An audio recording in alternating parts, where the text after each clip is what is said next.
Hello, everybody, and welcome back to the WM32 Football podcast. And today I've been joined by somebody that I know very, very well and somebody who has done very, very well for themselves in a coaching capacity. So I'm delighted to be joined by Joe Pygall today.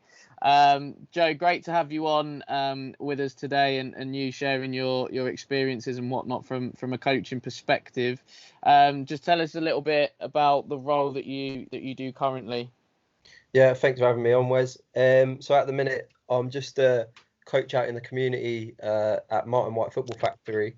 So my role is kind of going into schools and delivering after-school club football sessions, and then coaching in the evenings for A-Star Academy football, and doing some coaching for the grassroots club Woburn and Wavendon Lions as well. And then on top of that, I'm coaching at Malton College on a BTEC program, so it's an under-19 league, where we just go and compete against all the other colleges kind of in the county and around the area. So yeah, it keeps me busy, and then I do a coaching degree on top of that. Nice, like you say, it definitely keeps you busy, and it sounds like you are a very busy man. So Joe, just with that, obviously you've got quite a lot of job roles, as you mentioned there, going on at the minute. But just give us a little bit of an insight into your coaching journey so far. Yeah, so it started right back when I was 17. So when I left school in year 11, I didn't really know what I wanted to do. I knew that I loved sport, and I specifically loved football more than anything else. To start with, it wasn't really to try and go down a coaching path. It was just to kind of stay in sport. So I chose a course at Denby School. So I chose the football academy, which was run by a guy called Malcolm Lay. So I did that course for 2 years, and after the end of my first year, my dad, funny enough, just said to me, "Oh, there's an advert in the newspaper for a community coaching job at MK Dons. Like, would you be interested?" Because at that time I didn't have a job. It was kind of just to get a bit of money to just to save up, really, as like a 17-year-old. I didn't really have any outgoings, but it was just in my evenings I wasn't doing anything, and to try and get me into a career. But the qualifications meant that I wasn't ready for that job. So that was just a community 0-hour contract. But you needed a level 2 in football coaching, you needed a driver's license, and you needed some experience of delivering in schools. Now, I was 17, I was quite confident in myself and my ability to put on sessions and stuff like that, but I'd never experienced doing it in front of a big group, and I didn't have the qualification. So I had a level 1 and I couldn't drive, but I kind of thought to myself, well, I'll go to the interview, see what happens, and hopefully I can impress. And I asked in the interview if there was any voluntary hours that I could do, or just to kind of get my foot in the door at a club, and to try and get some contact. And they were impressed with that. They then offered me a practical interview where I ran a session. I think it was for under 12s. I specifically remember it was a switch and play session. And then after that, they were impressed, and they offered me the 0-hour contract, even though I didn't actually have the qualifications for it. So it was a big one. And then they kind of got me to shadow an experienced coach in Charlie Bill, 3 or 4 nights a week for about a year. So I kind of learnt my trade off him and a few others at the club. No, it sounds perfect, and actually, I think that's a great little insight into that your journey, and actually, I think good little bit of advice as well for young people that are perhaps looking into coaching and everything else. You know, like you said, you mentioned that you perhaps didn't have all the necessary qualifications, but yet still went to the interview and made some form of an impression on those people in and around the football club at the time, to obviously get yourself a particular role within that. And Joe, you mentioned there that you love sport, you love football and everything else, and that you were a little bit unsure of what you wanted to do. So did you always sort of envisage yourself becoming a coach, or is it something that you sort of fell into? To be honest, no. I didn't always want to be a coach. As I was growing up, I wanted to be a number of things. I think when I was a little kid, it was a fireman, policeman, kind of working my way up to being a bit older. I wanted to be a vet when I was about 10 or 11 years old. And then as I got older and older, I kind of thought, well, a PE teacher would be pretty cool. And then I obviously did my sport course. But the guy that really changed it for me was Malcolm Lay, the head of football at Denby. He's just he was a Norwich Academy coach at the time. He'd previously done the under-16s at Dons, and that was the year of Delhi and a few others. So he had a lot of experience around really good players and to a high level of coaching. And his kind of intelligence inspired me to want to do something similar. And I think the fact that we were working so close knit. So at Denby, you have a squad of maybe 16 to 18 maximum. There's only one team, and there's only one coach there. So it's very tight knit. Kind of know what everything happens. And it was a good insight for 2 years to go and kind of be with him for lots of hours of the day and see how he works and to gain lots of knowledge and experience from him. And then obviously when the Dons opportunity did come up to me, he gave me lots and lots of advice, and he knew some people at the club as well, which helped. And then from there, sharing my experiences with him, I think, is what really pushed me to want to be a coach. Yeah, no, perfect. And I think certain people do have that big sort of impact on you, perhaps not only within your job now, but obviously like as a person as well. And I think you mentioned there that you've drawn quite a lot from that particular person, which I think is fantastic. And you mentioned obviously Malcolm there and Charlie Bill were people that you've sort of looked up to and shadowed. Were those coaches that you would look up to? And are there any other coaches that that are out there, perhaps at the top level that you look up to now?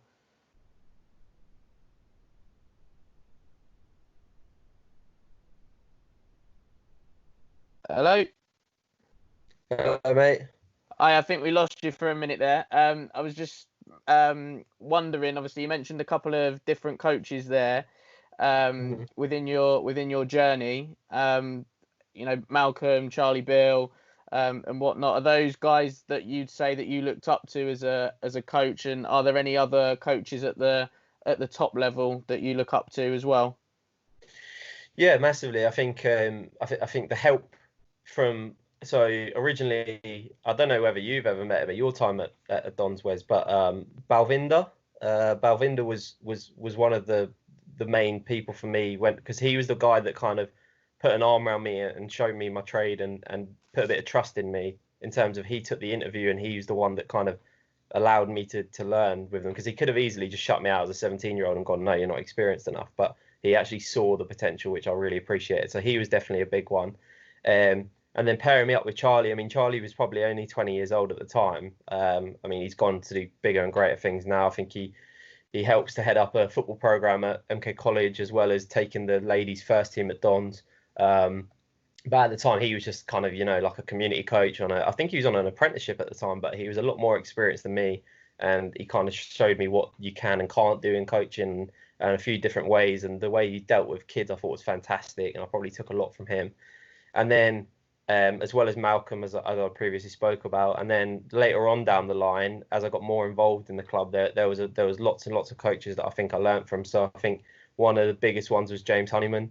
Obviously a licensed coach, again, similar to Malcolm, with the fact that he takes a lot of time and pride in putting his arm around people and showing them the right way to do things. And if you had any questions, he would definitely sit down with you for a long time. And I think he helped me quite a lot. I mean, the whole team at Don's really helped. I mean, James put on a lot of CPDs. You also had Holly Skinner, who was a very kind of professional coach. He's an A licensed coach as well, now working at Arsenal. You had Owen, who's fantastic. He'd worked at Don's for 8 or 9 years. Jake Butler, who kind of he was a similar position to me, but he's now gone on to be a school sports officer. Jack Sharp, again, who had lots and lots of experience. So I think being in that room with all those coaches, it really did help to kind of form a platform to what I'm on now. And then obviously meeting Martin White, again, fantastic coach, had lots and lots of experiences around the company since a young age. So kind of business wise, I think I've learned a lot from him on how to manage the demands of a company, and again, coaching wise, I think I've learned a lot tactically and technically from him. And then at the top level, I mean, I'm a big Liverpool fan, so obviously I've read a lot and watched a lot of documentaries around Jurgen Klopp and his coaching styles and stuff like that. But Sir Alex Ferguson, obviously, I know he's a Man United kind of person, but I think he was a big influence on me, and how he managed the groups was really interesting. Mourinho again, Rafa Benitez, all them kind of coaches and their different styles. I find quite interesting to learn about. Yeah, no, perfect answer there, Joe. And I think as well, you've got like a really good mix of people that have really sort of shaped you and your personality and everything else as a coach. But then also you've got those guys at the top end that you're looking at and that you're aspiring to be and whatnot. And I know a few of those names that you mentioned, especially from the MK Dons group of coaches. I know a few of those personally, and I think I'd echo your thoughts in the fact that they are very, very good people, and they've even helped me along my coaching journey as well. And Joe, we're going to mention a couple of little things now regarding sort of the way you are as a coach. So the first one is, when you do coach, you have a certain philosophy that you stick to or that you abide by? I think I do have a philosophy in terms of I like it being. I'm very much development over winning, but I think that's reflected on the groups that I've had. So I've not coached a men's team as of yet, or a senior team as of yet. So a lot of the coaching I have done is been in development centres or voluntary work within academies or kind of working even with the under-19s league is still development over winning there. So I think my philosophy so far, being reflected on what I've coached, has been more development over winning. So in terms of that, creating a fearful environment, trying to play the right way. If I've got a certain block in the season and we've been working on something specific, I will look for that in the outcomes of my match day coaching rather than trying to win the game. So for example, if we've been looking at a block of playing out from the back, then I would look at success of maybe the number of times we played out from the back or attempting to play out from the back and then analysing what went wrong rather than going, okay, well, we've tried to play out from the back, it doesn't work, let's move on. It's more the case of keep trying to do that, perfect that. Even if you've lost the game but you've done that successfully, then we take that as a success and move forward. I think it would be interesting for me now to go and do elite coaching where it's like you have to win and just to kind of see how I flip that. But in terms of philosophy, I also think that it depends on the players you've got. So, for example, in terms of system, if I had a system where I didn't have players quick enough to get in behind, then I'm probably not going to play a direct system that plays into channels. Whereas if I had players that probably weren't quite technically good enough yet to go and receive it on the half turn as a 4, then maybe playing out from the back might not be good enough. Same with like a corner. If you had big players, it might change how you do things. I think it really does depend on who you've got in a squad and how you can play. However, like you say, if you want to create the holistic player, then you look at all the different areas. No, that's a brilliant answer, and I like the fact that even though you've mentioned that you've primarily been in development football, I like the fact that you've sort of recognised that it would be interesting to see how you would react and how you would perhaps change things if you went up the pyramid into a more elite environment. And you mentioned there about a couple of facets which would probably be defined as a playing style. Playing out from the back, your number 4 receiving on the half turn and whatnot. Would you say then with the teams that you have coached or in the environments you've coached, you have a defined way of playing, or you mentioned there it's very player dependent, so would your playing style then depend on the group that you're working with as well? I think again the question comes back to if it's elite or whether it's development. I mean, the guy that I work with at Molten, the head of football, Tim Duddin, he believes in a season-long plan where you test out a few different formations. So we've played a 4-3-3, we've played a 3-5-2, and some different systems throughout the kind of throughout the season to develop not only the coaches' understanding of different roles and shapes, but the players as well. So if they go to Kempston, for example, and that coach says, no, we're playing a 3-4-3, instead of that player being out of his depth, he can kind of go to that toolbox of different styles and formations that he knows, and he can go, right, okay, well, I know how to play as a 4 in that role, I know how to play here in that role, etc. So I've played lots of different roles, I've coached lots of different roles and different formations, and I think I know the most about a 4-3-3 system because for 2 years at Denby, that's pretty much what we played, and like I say, that experience coach drilled into us the different tactics around 4-3-3. However, I think my most suited formation and my favourite formation is probably a 4-2-3-1. But again, it depends on your system and how you want to play, really. Yeah, no, I do. When you mentioned that formations, I do recall ourselves getting into quite a heated debate on a discussion around a 4-3-3 formation. I don't know if you remember that one off from your memory, but no, for me it was quite an interesting debate around the 4-3-3, and whether you could have, say, two holding midfielders and then one perhaps playing slightly further up. Is that the same way as a 4-3-3 and all of those kind of things? So yeah, no, I completely get what you mean in terms of allowing players to be flexible and playing different systems and different formations and everything else like that. And I think personally, I think that's a great way to go about it. So yeah, you've got your, say, primary formation, which for you is either a 4-3-3 or a 4-2-3-1, but then you've also got say a back playing with a back three is almost that developmental formation and play and shape that you would play, just so it allows players to be more flexible. And if they are to move on, as you mentioned, I think it's vital for players to be able to be comfortable and adaptable to play in different ways. And Joe, you mentioned that you've got quite a few different job roles and everything else. You coach various ages and everything in between as well. So what sort of qualities then do you look for in a player when you're coaching?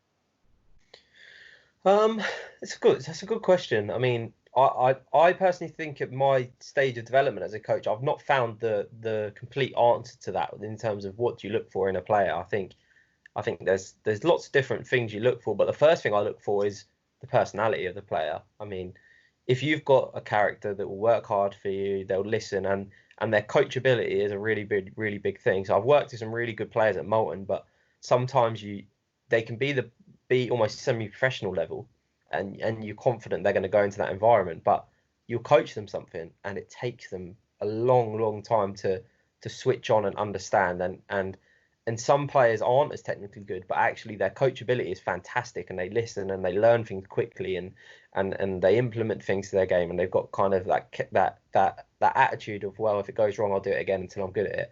And I think that is a really big thing that I look for, as well as the technical and tactical understanding. Yeah, no, brilliant. I like that. Completely different answer to perhaps what I've been given so far when doing these types of interviews and whatnot. So no, I completely agree. Sometimes when you coach a group of players, you want obviously players to be able to understand and get things straight away. If not, they ask questions, but it can be annoying sometimes whereby you give the information, nobody's asked the questions, and yet people are still taking their time to sort of understand what's going on, because I think you've given them that opportunity to say if they're unsure on something, and perhaps they've not taken it. Just on that, I think it's fine if an athlete doesn't understand. If they don't understand the way you've said it, then that's for you as a coach to go and adapt how you said it. However, coachability is slightly different in terms of some don't want to learn, and that's the difference. And they don't have the understanding to be able to go and sit and listen but probably not even a long time, but just to be able to switch on to the information and actively try and do it. I think that's really important for coachability, rather than the not understanding. It's kind of the attitude of wanting to learn and wanting to understand. Yeah, no, perfect. I can, and again, I completely agree with you on that. And on the subject of certain qualities and types of players, Joe, would you say you have a particular bias towards a certain type of player? Are you one that would perhaps look for somebody that is a bit more of a hard worker, or are you somebody that looks for perhaps technical ability first and foremost, or is it, as you've mentioned, coachability is the certain bias that you have perhaps towards a certain player?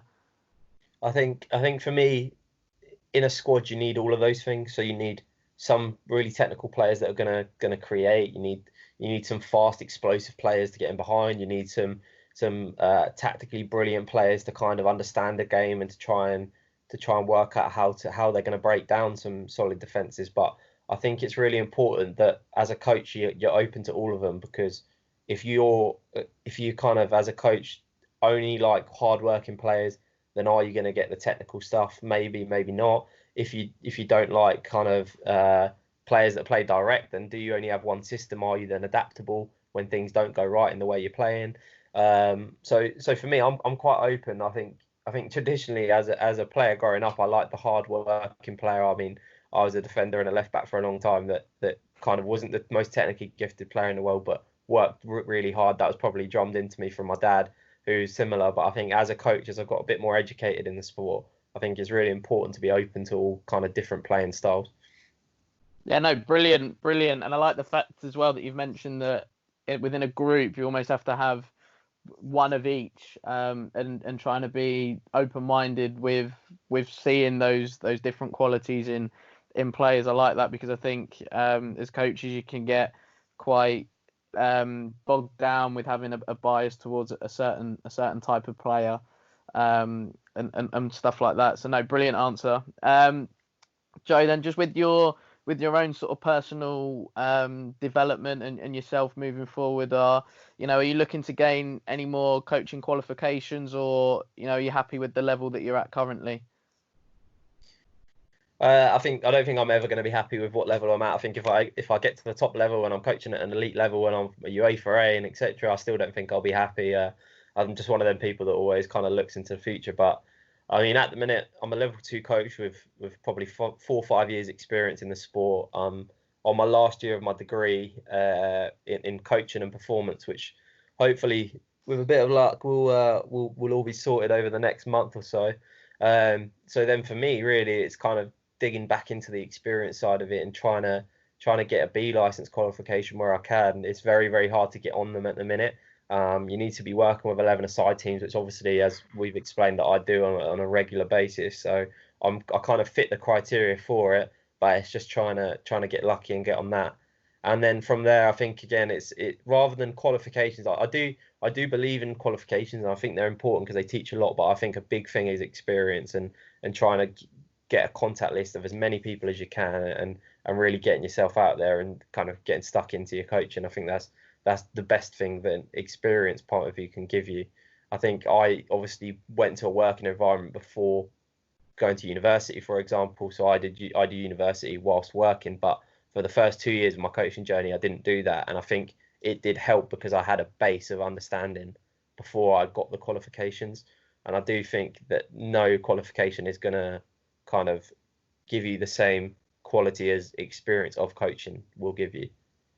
Yeah, no, brilliant, brilliant. I like that answer. And I think as well, like you mentioned, the experience side of things. I don't think and I completely agree. I don't think many courses can sort of give you what experience can give you. You're turning up to do a session, and you're on a quarter of a five-a-side, or half of a five-a-side pitch on a 4G, and it's raining. Conditions aren't great, and you've got half your team turning up because it's cold and all of those kind of things. I don't think courses can really sort of prepare you for that. But then those experiences will help shape you as a coach, and then ultimately as a person moving forward. And Joe, obviously you're still fairly young and still fairly at the start of your coaching journey, if you like. But from your sort of experiences so far, what do you think could be done to help develop coaches at that little bit further? I think for me, it goes back to how I got into the industry. So, I mean, I wouldn't say it was luck because I had to work hard, but it was luck in terms of the path. So it was a newspaper advert. I know a few of the other coaches that I'd worked with over the years had come into it through a similar way, rather than there's no set development plan for going from school to learning to become a coach to being in a job. I think I like the fact that you've got a graph, but I think if there was a key step inside, I mean, if you think of any other career, if you're in a business career, you go to school, you then go to university, it then gives you the tools to become a job straight away. But I think coaching for me is very different to that, and it's about who you know, not what you know. And I don't know if that's always right. I mean, when I was at MK Dons, one of the things I tried to do while I was working in the community department was form a relationship with a few of the local schools that ran football academies. So the plan would be, whilst they're in their first year, they start to shadow us who work at Dons, and it actually gives them the opportunities that if they do like the coaching when they're coming in, that actually, well, there's opportunities for you here. You can develop, and to give more kids the opportunities that I had as a 17-year-old, because I think if we can start developing a lot more coaches like that, then the quality of what we're developing is going to obviously go up. And I think traditionally a lot of coaches have a first job in an office or wherever they have their career, and then they coach on the side. Whereas for me, I think it needs to start to turn the other way now. And I think with the education, it is starting to go that way. But if there was a key transition between, like I say, the 15, 16-year-olds that are leaving school to actually start their coaching career then, rather than going to university and starting when they're 21, 22, or starting a career and then doing it on the side, I think it would be nice if there was a plan that would integrate that to kind of to give you a real life experience. Yeah, no, brilliant. I like that as well. And I think shadowing people can really sort of help, because you can take, bits that you like perhaps and bits that you don't like. You can sort of park and leave those there. And then I think it can also allow you to develop how you feel that you might become as a coach as well. So just on that point, is there any little bit of advice that you would give to young coaches or young people that are perhaps looking to get into coaching? I think I'd just say just go out there and do it. I mean, it's not if you're thinking you're not going to like it, well, try it, because I wasn't sure, and I have now developed a career that I'm passionate about through doing that.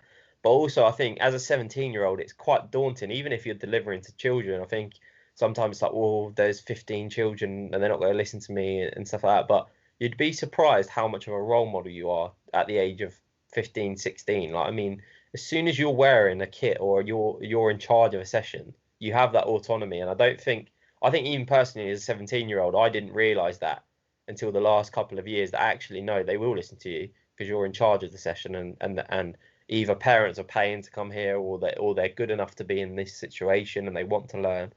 And I think one of the big things for me and the most daunting things to me was dealing with parents. So I'd be comfortable delivering to the group, but then it'd be the parents that kind of, I was like, oh, I'm not sure about how to deal with any confrontation if they didn't agree with me. And I think one thing you've learned is you've just got to be confident in yourself. As the more confident you are, as long as you've planned well, you can explain your methods, and as long as you've got a rationale about what you're doing, you're fine. And I think it is a case of just getting out there, getting stuck in, and kind of just proving to people that you're good enough, or you want to learn. Yeah, no, brilliant. I like that a lot. And I think I don't know about you, Joe, but I know certainly in my time coaching, there's been some people that have been perhaps that little bit nervous, saying a little bit unsure, but actually because I think people are just worried about getting it wrong. But I know from my experiences where there's been say for example you're coaching a team, and one of the parents, one of their lads has come down, liking the idea of coaching or whatnot, and trying to give some information, but he's a bit nervous with it. And I think, like you said, sometimes you just got to be that little bit more confident and back yourself and your own ability. And I think once you start to do that, I don't know about you, Joe, but I think people will be quite surprised with how, I wouldn't say easy, or how comfortable they could be is probably the right word to say it. I don't know if you've had anything like that similarly in your experiences. Yeah, I think it's really important, no matter what level you're coaching, that you're well planned and prepared. And I think a level of understanding is vital. So if you're coaching even anything, but even if you're coaching an under 5, under 6 session of ball manipulation, if you've really well planned your session, so you know that you're going to do you're going to do a warm up, which includes this game, which leads on to this game. Then they're going to have a water break whilst you set up the next activity. Things like that and key organisation skills are really, really important for confidence, because you don't get stuck in that situation of going, oh, right, what am I doing now? And you don't have to overthink, and your brain can actively work and think about what you're coaching and the detail and how you give it, rather than worrying about what you're doing next. And I do think key understanding is important. So if you do get questioned on something, probably more for higher level coaching, tactical stuff, but if you're working in a development center and you don't know what you're coaching to a really high level, if people ask you questions, you're going to be nervous because you don't know what you're going to answer.